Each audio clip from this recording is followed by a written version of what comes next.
Hello दोस्तों, आप सभी का स्वागत है आपके अपने यूट्यूब चैनल सीजी व्याप्ति में। आज हम कवर करने वाले हैं भारतीय अर्थव्यवस्था के मोस्ट इम्पॉर्टेंट एमसीक्यूज, जो कि आगामी परीक्षाओं की दृष्टि से बहुत ही इम्पॉर्टेंट है। और इस टॉपिक से, इस अध्याय से आपको एक क्वेश्चन किसी भी एग्ज़ाम में देखने को मिल जाएंगे। तो चलिए शुरू करते हैं। अगर आप चैनल में पहली बार आए हों तो वीडियो को लाइक और चैनल को सब्सक्राइब करें। आज का हमारा पहला प्रश्न है, भारतीय अर्थव्यवस्था इंडियन इकोनॉमी का स्वरूप किस प्रकार का है? आपके पास 4 विकल्प दिए गए हैं। ऑप्शन ए है पूंजीवादी अर्थव्यवस्था, ऑप्शन बी है समाजवादी अर्थव्यवस्था, ऑप्शन सी है मिश्रित अर्थव्यवस्था और ऑप्शन डी है साम्यवादी अर्थव्यवस्था। सही उत्तर कमेंट कीजिए।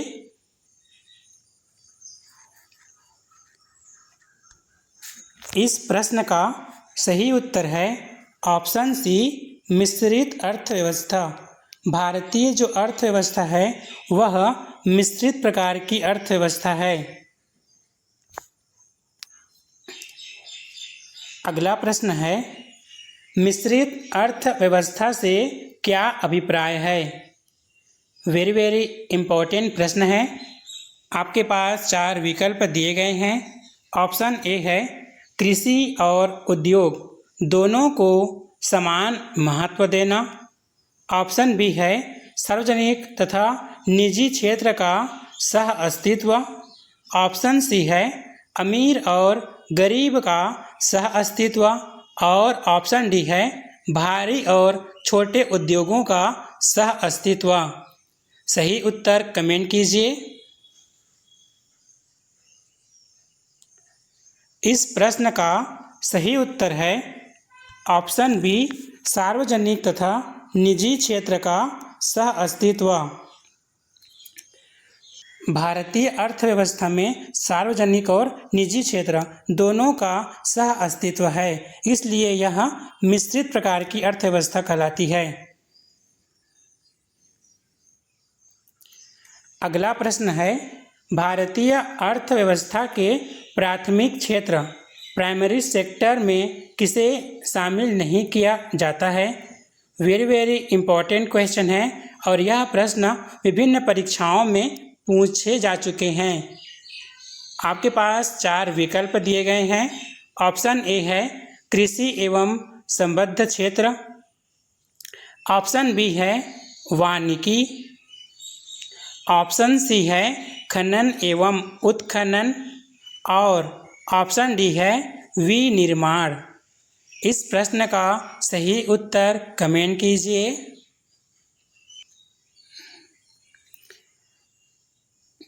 इस प्रश्न का सही उत्तर है ऑप्शन डी विनिर्माण।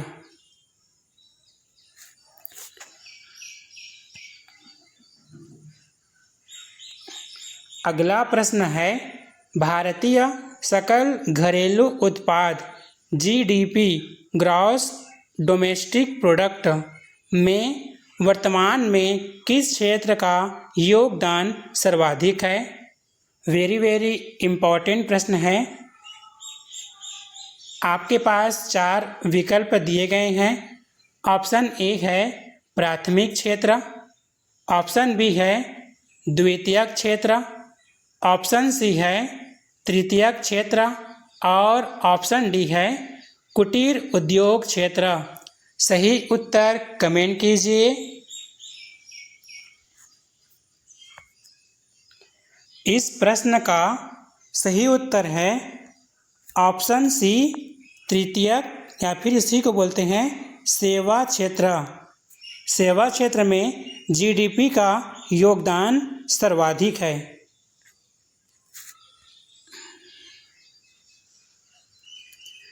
अगला प्रश्न है, भारत में राष्ट्रीय आय नेशनल इनकम की गणना का कार्य कौन सा संगठन करता है? वेरी इम्पोर्टेंट प्रश्न है। आपके पास 4 विकल्प हैं। ऑप्शन ए है नीति आयोग। ऑप्शन बी है राष्ट्रीय सांख्यिकी कार्यालय NSO। ऑप्शन सी है भारतीय रिजर्व बैंक RBI और ऑप्शन डी है वित्त मंत्रालय। सही उत्तर कमेंट कीजिए। इस प्रश्न का सही उत्तर है ऑप्शन बी राष्ट्रीय सांख्यिकी कार्यालय NSO। भारत में राष्ट्रीय आय की गणना NSO करती है।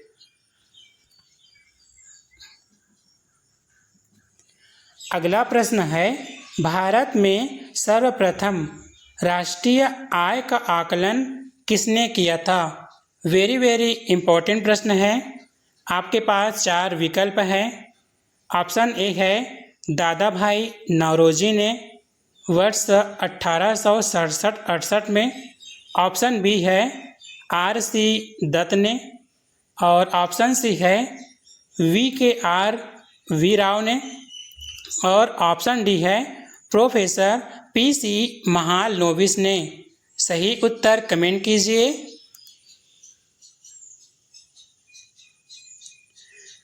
इस प्रश्न का सही उत्तर है ऑप्शन ए दादा भाई नौरोजी ने वर्ष 1867-68 में।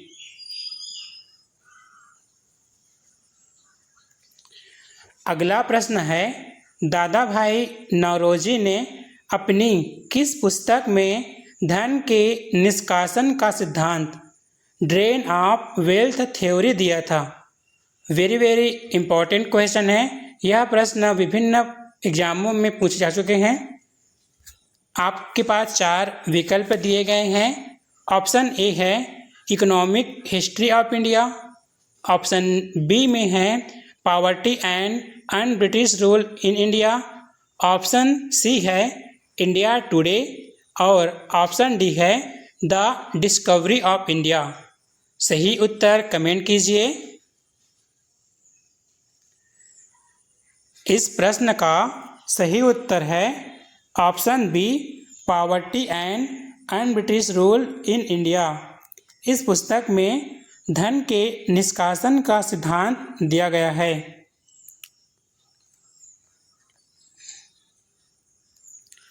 अगला प्रश्न है भारत का केंद्रीय बैंक कौन सा है जो मौद्रिक नीति मॉनेटरी पॉलिसी का संचालन करता है। वेरी इम्पोर्टेंट क्वेश्चन है। आपके पास 4 विकल्प हैं। ऑप्शन ए है भारतीय state bank SBI। Option B है भारतीय reserve bank RBI। Option C है पंजाब नेशनल बैंक PNB और ऑप्शन डी है बैंक ऑफ बड़ौदा। सही आंसर कमेंट कीजिए।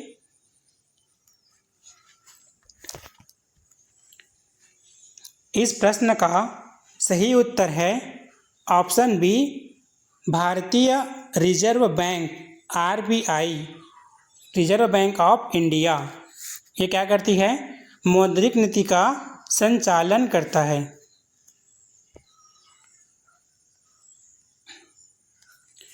अगला प्रश्न है भारतीय रिजर्व बैंक RBI की स्थापना किस वर्ष की गई थी?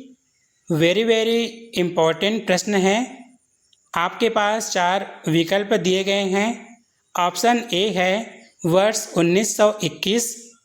ऑप्शन बी है 1935। ऑप्शन सी है 1947 और ऑप्शन डी है 1950। सही उत्तर कमेंट कीजिए।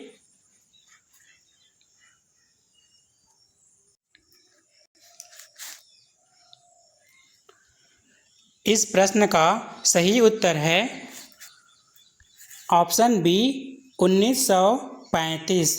वर्ष 1935 में भारतीय रिजर्व बैंक की स्थापना की गई थी।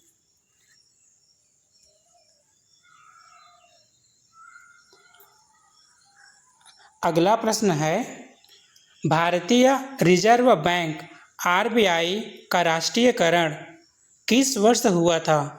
वेरी वेरी इम्पॉर्टेंट प्रश्न है। आपके पास 4 विकल्प दिए गए हैं। ऑप्शन ए है 1 जनवरी 1949, ऑप्शन बी है 26 जनवरी 1950, ऑप्शन सी है 15 अगस्त 1947 और ऑप्शन डी है 1 अप्रैल 1955। सही उत्तर कमेंट कीजिए।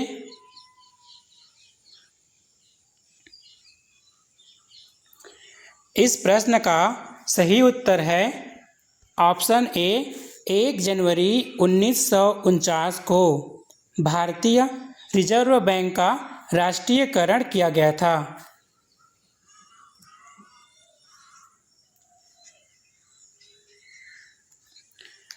अगला प्रश्न है, भारत में पंचवर्षीय योजनाओं 5 ईयर प्लान्स को अंतिम स्वीकृति कौन प्रदान करता था? वेरी वेरी इम्पॉर्टेंट प्रश्न है। आपके पास 4 विकल्प हैं। ऑप्शन ए है योजना आयोग, ऑप्शन बी है एनडीसी राष्ट्रीय विकास परिषद, ऑप्शन सी है वित्त आयोग और ऑप्शन डी है संसद। सही उत्तर कमेंट कीजिए। इस प्रश्न का सही उत्तर है ऑप्शन बी एनडीसी राष्ट्रीय विकास परिषद। यह क्या करता था? पंचवर्षीय योजनाओं को अंतिम स्वीकृति देता था।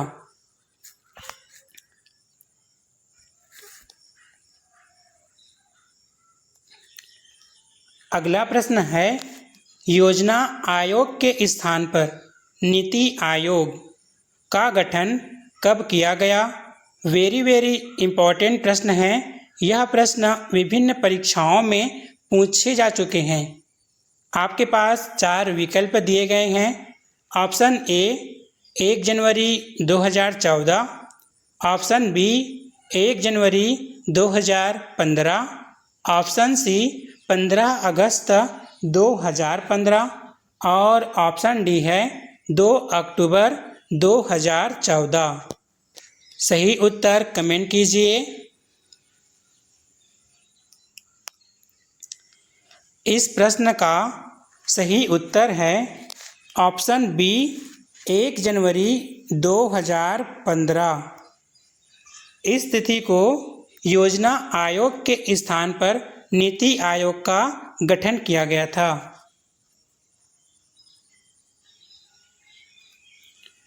अगला प्रश्न है, नीति आयोग का पदेन अध्यक्ष एक्स ऑफिशियो चेयरमैन कौन होता है? वेरी वेरी इम्पॉर्टेंट प्रश्न है। आपके पास 4 विकल्प हैं। ऑप्शन ए राष्ट्रपति, ऑप्शन बी प्रधानमंत्री, ऑप्शन सी वित्त मंत्री और ऑप्शन डी है वाणिज्य मंत्री। सही उत्तर कमेंट कीजिए।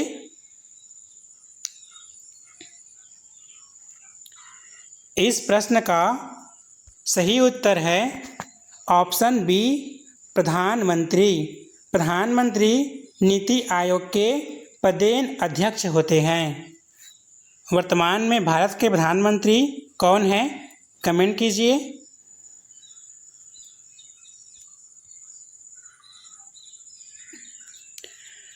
अगला प्रश्न है, नीति आयोग में नीति का पूर्ण रूप फुल फॉर्म क्या है? वेरी वेरी इम्पॉर्टेंट क्वेश्चन है। यह प्रश्न विभिन्न परीक्षाओं में पूछे जा चुके हैं। आपके पास 4 विकल्प दिए गए हैं।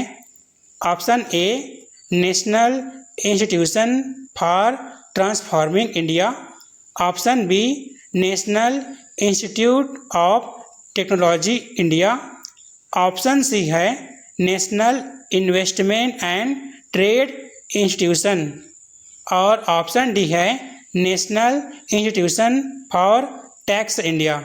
सही उत्तर कमेंट कीजिए।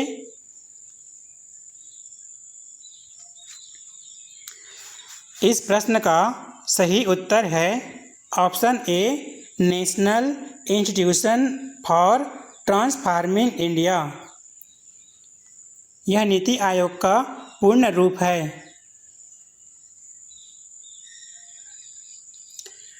अगला प्रश्न है, भारत में वस्तु एवं सेवा कर GST goods and service tax किस तिथि से लागू किया गया था? वेरी इम्पोर्टेंट प्रश्न है। आपके पास 4 विकल्प दिए गए हैं। ऑप्शन ए है 1 जनवरी 2017, ऑप्शन बी है 1 अप्रैल 2017, ऑप्शन सी है 1 जुलाई 2017 और ऑप्शन डी है 2 अक्टूबर 2017। सही उत्तर कमेंट कीजिए।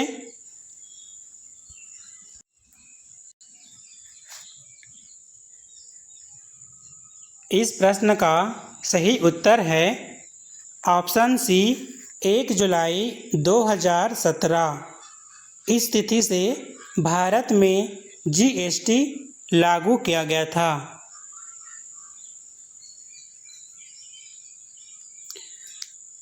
अगला प्रश्न है, भारत में GST goods and service tax लागू करने का सुझाव किस समिति ने दिया था? वेरी इम्पोर्टेंट प्रश्न है। आपके पास 4 विकल्प दिए गए हैं।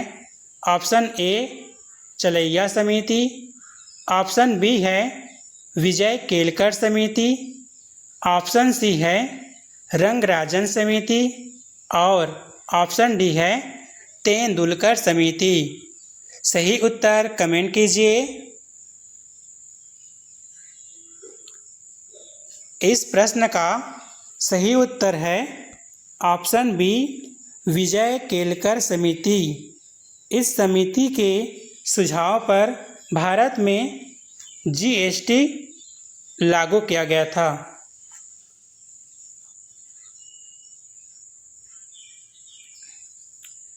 अगला प्रश्न है, भारत में केंद्र और राज्यों के बीच राजस्व टैक्स के बंटवारे के लिए वित्त आयोग फाइनेंस कमीशन का गठन कौन करता है? वेरी इम्पोर्टेंट क्वेश्चन है और यह प्रश्न विभिन्न परीक्षाओं में पूछे जा चुके हैं।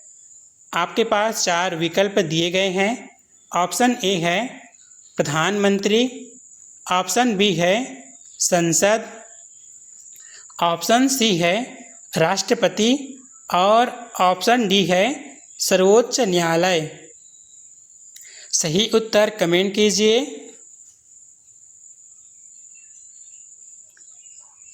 इस प्रश्न का सही उत्तर है ऑप्शन सी राष्ट्रपति।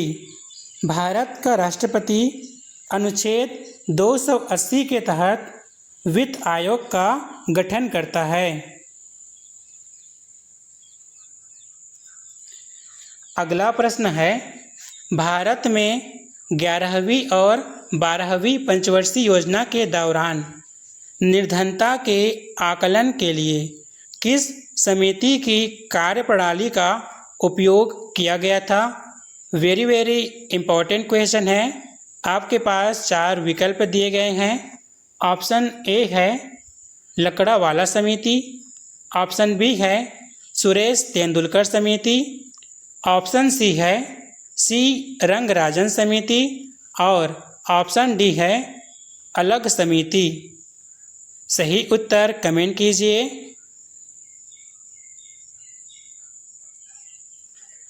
इस प्रश्न का सही उत्तर है ऑप्शन बी सुरेश तेंदुलकर समिति।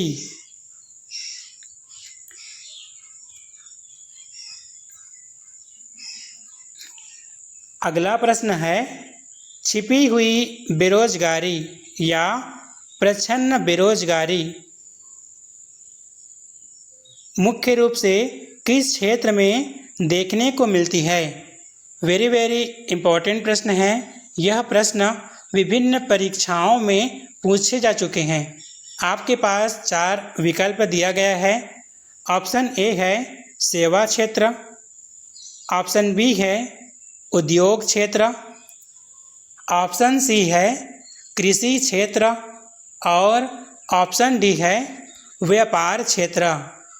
सही उत्तर कमेंट कीजिए। इस प्रश्न का सही उत्तर है ऑप्शन सी कृषि क्षेत्र।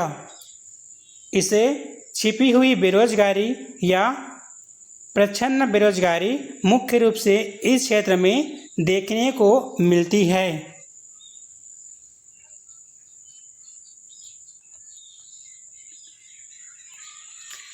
अगला प्रश्न है प्रच्छन्न बेरोजगारी या छिपी हुई बेरोजगारी का वास्तविक अर्थ क्या होता है। वेरी वेरी इम्पोर्टेंट प्रश्न है। आपके पास 4 विकल्प दिए गए हैं। ऑप्शन ए है श्रमिकों की कार्यकुशलता कम होना। ऑप्शन बी है श्रमिकों की सीमांत उत्पादकता शून्य होना। ऑप्शन सी है काम पर कोई ना होना। और ऑप्शन डी है मौसमी रूप से बेरोजगार होना। सही उत्तर कमेंट कीजिए।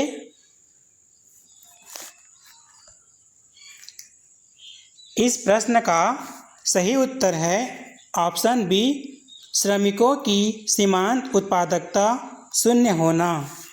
प्रच्छन्न बेरोजगारी का अर्थ है कि किसी कार्य में आवश्यकता से अधिक लोगों का हो जाना। अगला प्रश्न है भारत में गिफिन वस्तुओं या अत्यंत घटिया वस्तुओं पर मांग का नियम लागू नहीं होता क्योंकि वेरी वेरी इम्पोर्टेंट प्रश्न है। आपके पास 4 विकल्प दिए गए हैं। ऑप्शन ए है मूल्य बढ़ने पर उनकी मांग घट जाती है। ऑप्शन बी है मूल्य बढ़ने पर उनकी मांग बढ़ जाती है। और ऑप्शन सी है मूल्य का मांग पर कोई प्रभाव नहीं पड़ता। और ऑप्शन डी है आय बढ़ने पर उनकी मांग बढ़ती है। सही उत्तर कमेंट कीजिए।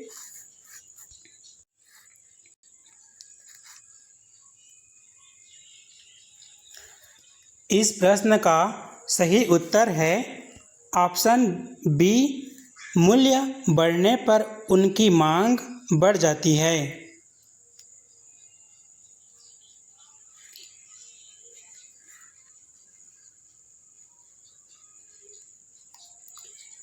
अगला प्रश्न है भारत में हरित क्रांति ग्रीन रिवॉल्यूशन का जनक किसे माना जाता है।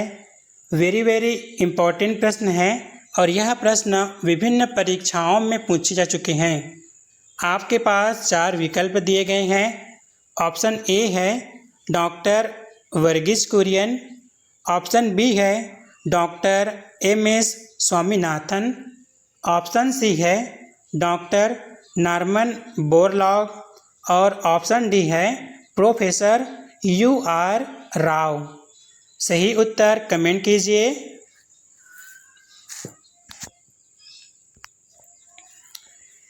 इस प्रश्न का सही उत्तर है option B doctor M S. Swaminathan. Doctor M S. Swaminathan को भारत में हरित क्रांति का जनक माना जाता है।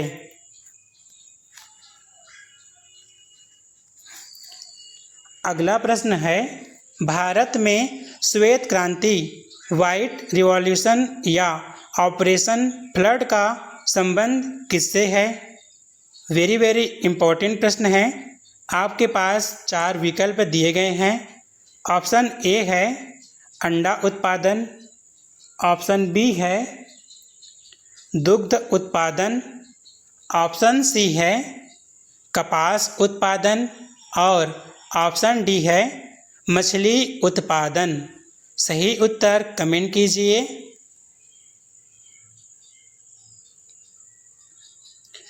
इस प्रश्न का सही उत्तर है ऑप्शन बी दुग्ध उत्पादन।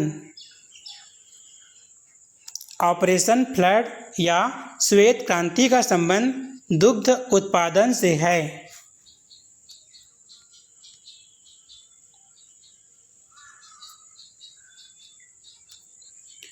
अगला प्रश्न है, भारत में बैंकिंग क्षेत्र के सुधारों से संबंधित कौन सी समिति है? वेरी इम्पोर्टेंट प्रश्न है। आपके पास 4 विकल्प दिए गए हैं। ऑप्शन ए है नरसिम्हन समिति, ऑप्शन बी है मल्होत्रा समिति, ऑप्शन सी है राजा चलैया समिति और ऑप्शन डी है केलकर समिति। सही उत्तर कमेंट कीजिए।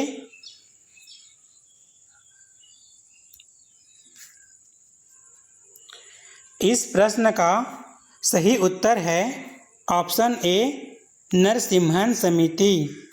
नरसिम्हन समिति बैंकिंग क्षेत्र में सुधारों से संबंधित समिति है।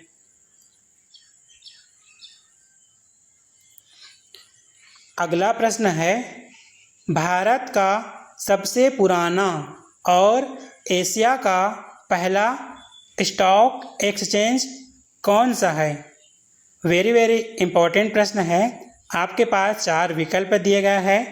Option A national stock exchange NSE, option B Bombay stock exchange BSE, option C है कलकत्ता स्टॉक एक्सचेंज और ऑप्शन डी है दिल्ली स्टॉक एक्सचेंज। सही उत्तर कमेंट कीजिए।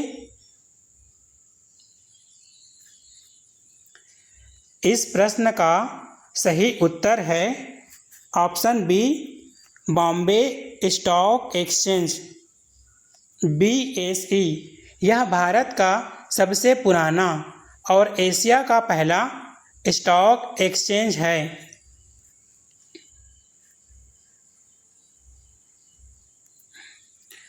अगला प्रश्न है, बॉम्बे स्टॉक एक्सचेंज BSE के संवेदी सूचकांक को किस नाम से जाना जाता है? वेरी इम्पोर्टेंट प्रश्न है। आपके पास 4 विकल्प दिए गए हैं। ऑप्शन ए है निफ्टी, ऑप्शन बी है सेंसेक्स, ऑप्शन सी है डाउ जोन्स और ऑप्शन डी है नैस्डैक। सही उत्तर कमेंट कीजिए।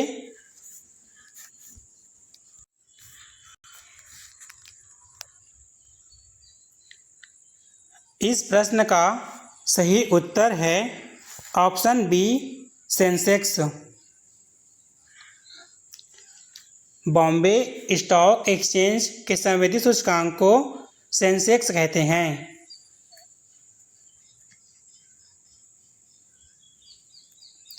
अगला प्रश्न है, भारत में शेयर बाजार स्टॉक मार्केट के नियमन और नियंत्रण का कार्य कौन सी संस्था करती है? वेरी इम्पोर्टेंट प्रश्न है। यह प्रश्न विभिन्न परीक्षाओं में पूछे जा चुके हैं। आपके पास 4 विकल्प दिए गए हैं। ऑप्शन ए है RBI, ऑप्शन बी है सेबी, ऑप्शन सी है IRDA और ऑप्शन डी है वित्त मंत्रालय। सही उत्तर कमेंट कीजिए।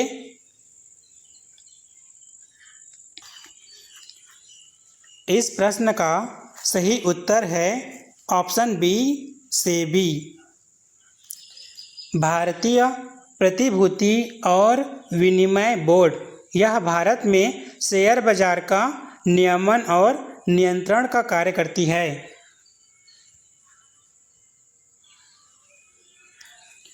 अगला प्रश्न है, वह स्थिति जिसमें मुद्रा का मूल्य गिर जाता है और वस्तुओं की कीमत बढ़ जाती है, क्या कहलाती है? वेरी इम्पोर्टेंट प्रश्न है। आपके पास 4 विकल्प दिए गए हैं।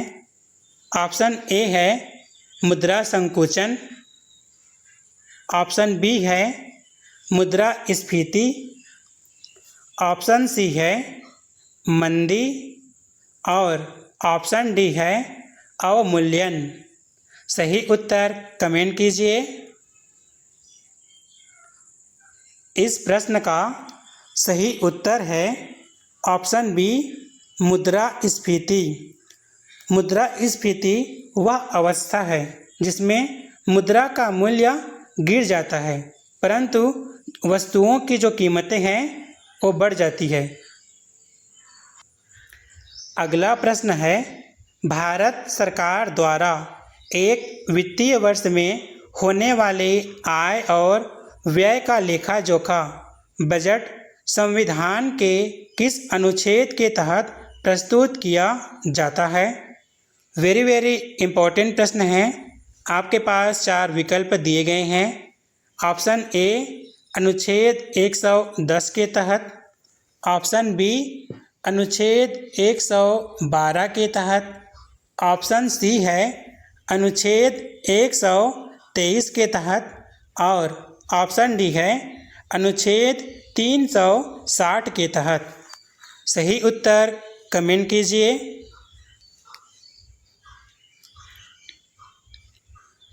इस प्रश्न का सही उत्तर है ऑप्शन बी अनुच्छेद 112 के तहत।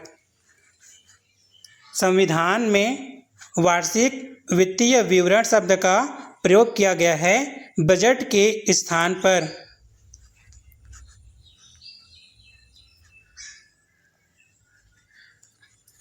अगला प्रश्न है, भारत में 1 रुपये के नोट और सिक्कों पर किसके हस्ताक्षर होते हैं? वेरी इम्पोर्टेंट प्रश्न है। यह प्रश्न विभिन्न परीक्षाओं में पूछे जा चुके हैं।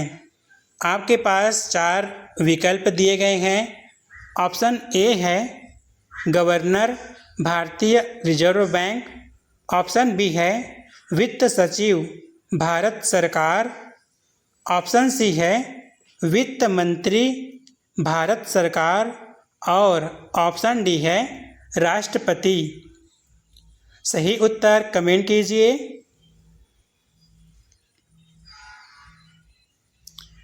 इस प्रश्न का सही उत्तर है ऑप्शन बी वित्त सचिव भारत सरकार। 1 रुपये के नोट और सिक्कों पर वित्त सचिव भारत सरकार का हस्ताक्षर होता है। Thanks for watching.